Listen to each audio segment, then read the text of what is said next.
Welcome to the Frontline Herbalism podcast with your host Nicole Rose from the Solidarity Apothecary. This is your place for all things plants and liberation. Let's get started. Hello, how's it going? Welcome back to the Frontline Herbalism podcast. So I am going to be sharing the audio version of a workshop that I did recently.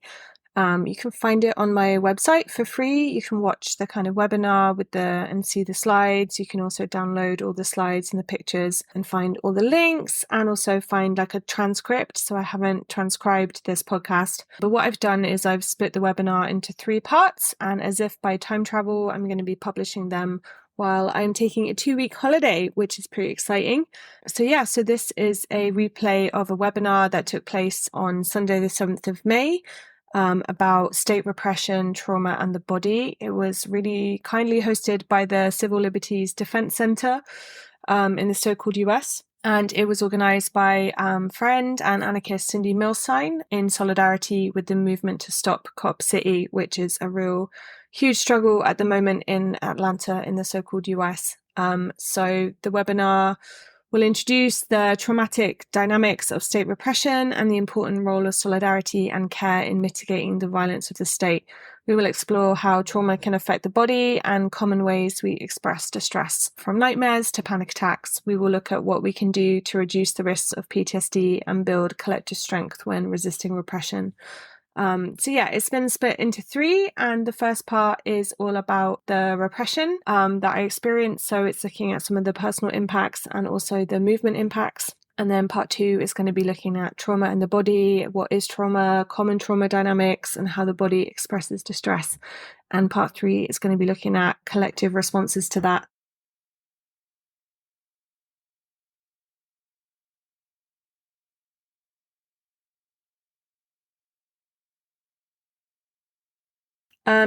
Just like a general content warning that I'm talking about all the things to do with repression. So prison, trauma, I'm not sure what else, but yeah, just a kind of heads up that it's potentially quite heavy and upsetting for some people. Just a reminder again that you can find it on my website for free at solidarityapothecary.org. And if you can hear this little grunting animal, it's our rescue dog, Bo, who's just in the background while I'm recording this.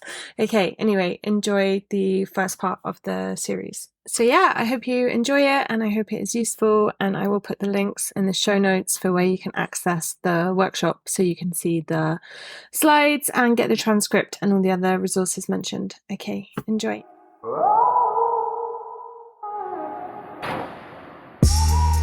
Now I'm going to turn it over to Milstein, who will give us a more robust introduction to the webinar today. I thank you, Hava. That's what I was going to start out with. A note of gratitude to the Center, Civil Liberties Defense Center, and Hava for hosting this, and Hava for willingness to do tech and be here today. And I want to welcome everybody else. I'm sorry we're getting started a little late, but I'll dive right into it. I'm Cindy Milstein, and I invited Nicole Rose to do this webinar on state repression, trauma, and the body as part of my own ongoing solidarity efforts for Stop Cop City. For those who don't know, who are joining this call today, Stop Cop City is one slogan for a powerful, decentralized, diverse movement centering around so-called Atlanta, Georgia. It's an enormous proposed police training facility. I think it's the largest in the so-called United States, if it were ever to be built. And it is proposed to be built on the grounds of the Wilani Forest, which is a reclaimed name for the indigenous lands that have been stolen and may be stolen again. For some 2 years, this movement has explicitly interwoven a host of issues that are destroying the world, such as capitalism, colonialism, prisons and police, anti-Blackness and racism, climate catastrophe, and we could go on and on.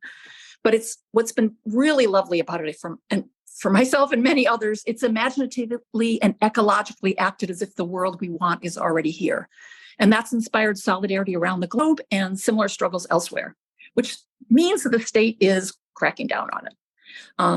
So I want to just move into a bit of framing and then introduce Nicole. And I also just wanted to add one other housekeeping thing. This is being recorded. So if you want to go back and listen later or share it with friends, great. That's wonderful.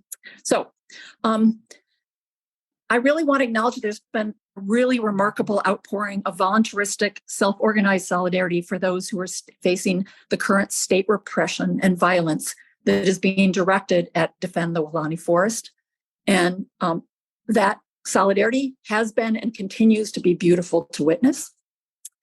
One example of that is this webinar today. Again, thank you to Hava, who set this up, and also to Nicole.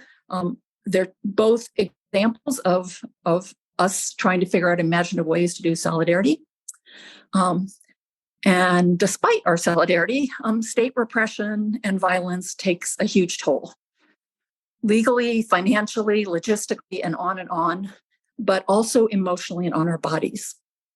This webinar is one offering toward what I like to see as self-organized harm reduction and collective care, which to my mind is essential as part of our community self-defense.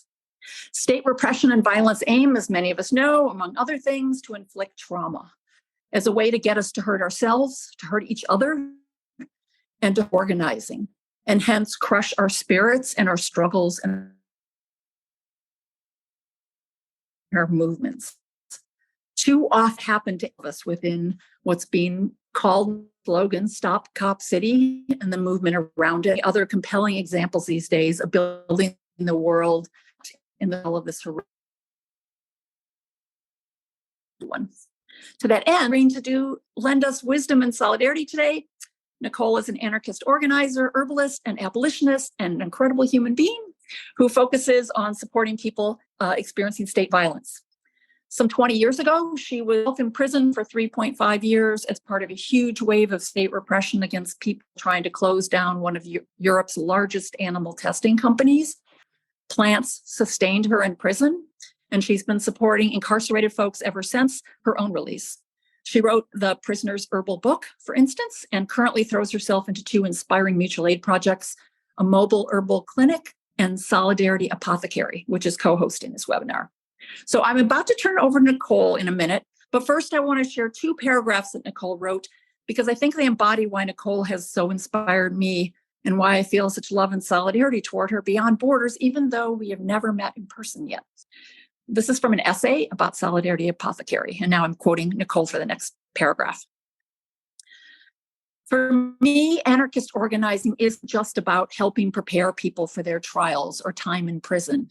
It's not just sharing their addresses publicly to generate letters and fundraising to meet their material needs. It's also about expressing care, unlearning machismo, and actually talking about the effects of state violence on our bodies, relationships, and movements. And it's about recognizing that care and solidarity comes from non-humans too, that plants can directly support us in surviving this world. And one last paragraph. This is from the Instagram for Solidarity Apothecary, and it was written almost exactly a year ago when Nicole was aiding folks forced across borders due to war. So again, I'm quoting. In Poland at the herbal space, I met a Ukrainian woman who told me her and her husband make rose tincture from roses in her garden back home. I told her we have rose tincture, and I took it from the stack of drawers we have, and she started to cry. No amount of tincture could take away the pain of leaving her husband behind to fight a Russian invasion. But I was glad in that moment I could pass something to her that showed her we cared, that we are with her, and that Rose is available to hold her tears through grief, rage, and pain. On to Nicole. Oh, thank you. Thanks so much for the invitation to be here and all the tech hosting and everything. Really appreciate that. And I reckon you will make me cry, Cindy, at some point. All right. So yeah, I will upload these slides to my website and share them around so people can download them for like later use. So don't worry about taking notes or anything. So just a little overview. I'll share a couple of practical things and then share a little bit about myself and my experience of repression. And then I'll talk about some of the like dynamics of state repression and what makes them like particularly traumatizing. And then we'll kind of look at how trauma can affect the body and like common ways we express distress. And then a little bit about the roles of solidarity and care in like mitigating some of the state violence and like collective responses to traumatic stress. And then finally, we'll talk about some plants at the end, and then we'll do the question and answers. But for now, like if people have questions, you're welcome to put them in the chat. And at the moment, if it's okay to have like clarifying questions. So if I've said something that you don't understand or isn't clear, just let me know, and then we can have like more kind of discussion at the end. Okay, so yeah, so I'm really grateful for everyone being here. People aren't able to chat, like to discuss like things in the chat because of safeguarding defendants who are not allowed to talk to each other. And yeah, I will try and edit the recording and put it on my website in the next few weeks. And yeah, just like a content warning that like there will be like quite like random ad hoc references, very traumatic things, whether that's like imprisonment or being arrested or different things, or like also the connection to kind of like stuff will be mentioned as well. So I just want to kind of give like a generic content warning that it's not like the easiest topic. And in terms of care, like I will not be offended if people leave, like there will be a recording. It's totally normal to like dissociate and like switch off when hearing about distressing things. So don't panic about missing content, if that makes sense. And yeah, I would really encourage you to find something to support you through the call, whether that's a plant or a partner or a doggy or whatever. Just like, yeah, because like I said, it's all very explicit things to do with very traumatizing forces in the world. And yeah, maybe having like a talk with a friend or a comrade or debriefing afterwards could help, or yeah, writing feelings down or just moving in general. And I'm going to talk about this in this like trauma response framework. So yeah, just some disclaimers. So this is like an absolutely like massive topic, and like I've just released this PTSD course with like 60 hours of content on this subject. So this is like such a mini version of it. And I want to say that like it's only like one lens of state violence, like in terms of like political repression of grassroots campaigns, and that there are like countless other forms of state violence, whether that's borders or policies that, you know, create poverty, like, or yeah, all sorts of things. So this is just like one little specific topic. And yeah, I want to acknowledge that like the distribution of violence in the world and the distribution of oppression is not felt evenly, right? Like groups of people who are racialized or have disabilities or have diverse genders like are experiencing oppression and violence differently. And obviously class is a huge factor. So yeah, I just want to hold space for that and also acknowledge that this is my context, like in a very kind of like specific UK focus. And yeah, and that there's been repression against people pushing for liberation like since the dawn of the state, right? And I want to acknowledge that like that, you know, this context like that I'm going to talk about in terms of my own life is like in this UK context, but like really the British state has like mastered the art of like what I call like statecraft, like through colonialism, like through colonizing like half the planet, and you know, like using tools like prisons and arresting people as weapons for like generations. So yeah, I just wanted to like name those things. So about me, I use she, her pronouns. My lineages are English, Welsh, and Irish. I've been like a kind of DIY herbalist for over a decade, and then did like formal clinical training with an amazing school in Ireland called the Plant Medicine School. And I run a project called the Civil Liberties Apothecary. And I've been navigating kind of traumatic stress and PTSD like since childhood, and then also from this kind of 10 years of repression. Cindy like gracefully aged me 10 years older than I am. I was actually 21 when it all kind of kicked off, and I'm 35 now, but I have been supporting people in prison for nearly 20 years for my sins. So the Solidarity Apothecary, I can read all about it on the website, but the mission is to materially support revolutionary struggles and communities with plant medicines to strengthen collective autonomy, self-defense, and resilience to climate change, capitalism, and state violence.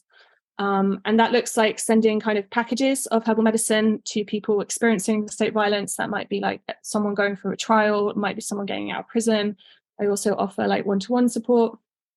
And yeah, also distributing this prisoners' herbal book to people in prison worldwide. And like Cindy mentioned, working with refugees in France and people resisting this like genocidal reinvasion of Ukraine by the Russian state. And yeah, and I also have podcasts, blah, blah, blah. But the main thing I do is prisoner support and like engaging in struggles for a world without prison.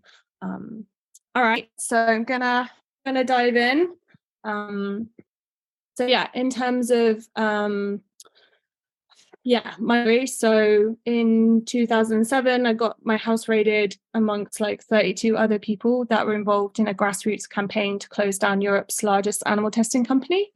And the campaign was called SHAC, Stop Huntington Animal Cruelty. And SHAC was extremely effective at bringing this laboratory to its absolute knees, like politically and economically and practically. And that kind of generated like a massive response from the British state. So there were like mass arrests, house raids, heavy policing on demonstrations, people having their ribs broken. Just really kind of huge amounts of cops for very small amounts of people. Heavy police surveillance. So I was under surveillance for 2 years by like a full surveillance team. And yeah, we also had undercover police in our group and informants. Sorry, I'm just going to catch my breath. The British state also really developed this strategy of working with the media. They had this NETCU, National Extremism Tactical Coordination Unit, who would like continuously pump out press releases in order to make us look, violent terrorists or whatever narratives they wanted to use. But it was very effective in turning kind of public support against us. They tried to sabotage our kind of like personal relationships. I had a partner at the time, and we traced like an IP address back from some forum where like people were saying he'd been cheating on me and all this sort of stuff. And it was just like, we traced it back to the cops. And yeah, they were always doing this kind of like nonsense to destroy the kind of core group involved in the campaign. They brought in like very specific new legislation to criminalize us. And yeah, they sent a bunch of us to prison. I think when I was in, there was maybe 12 of us inside at the same time. And they also use like restrictive bail conditions, like pre-prison, where we weren't allowed to talk to each other or other people. And they also use those tactics when we got out of prison. So I think I'll talk about this in a minute, but I kind of got out of prison and wasn't allowed to talk to like 99% of my friends for nearly 2 years, because they said I wasn't allowed to talk to anyone concerned with animal welfare. And I'm going to talk about like the movement effects of this repression, but ultimately like it have this kind of like pacification strategy of like funneling like very militant, very effective organizing into like much more kind of liberal approaches to animal liberation in my political perspective. So like I said about having my house raided 3 times, being arrested several times. Had my first boyfriend got sent to prison when I was 16 years old. And then I had another one go to prison when I was 18 and was supporting him inside. And then, it's kind of been like an ongoing journey of having loved ones and comrades like in the prison system over the last 19 years or something. So I got sentenced to a 3.5-year sentence, reduced from 5.5 years. So in the UK, you generally serve half the time. So I served 21 months. And then had, like I said, this license where I had all these conditions of when I got out. And then in England, we have these things called an ASBO, which sounds really ridiculous, but it's this antisocial behavior order. And it's just like a kind of imposed restriction on what you can do. So I was kind of like effectively taken out of action of organizing against like vivisection for like 5 years. Otherwise I would risk going back to prison for 5 years.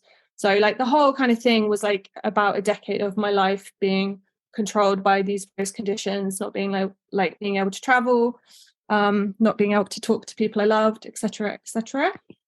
But like I'm aware that there's like amazing support campaigns, like especially in the so-called US for people from like Stop Cop City. But at the time in the movement, like there really wasn't organized support. like I got out of the police station and there was like no one there to collect me, for example. There was no practical support. There was no money for like, court cases or transport, or we got sent money by an amazing group called the ALF Supporters Group. But other than that, there was really like no like official support campaign, and people were like actively scared to be associated with you. So it wasn't even that people weren't organized to start a campaign. It was that they really didn't want to. Themselves, if that makes sense. So yeah, I mean, if anyone on here has like been in part of some sort of like joint trial or something, you'll know like the nuances and the complexities of like being on trial with a bunch of people that maybe you don't always feel like political affinity with.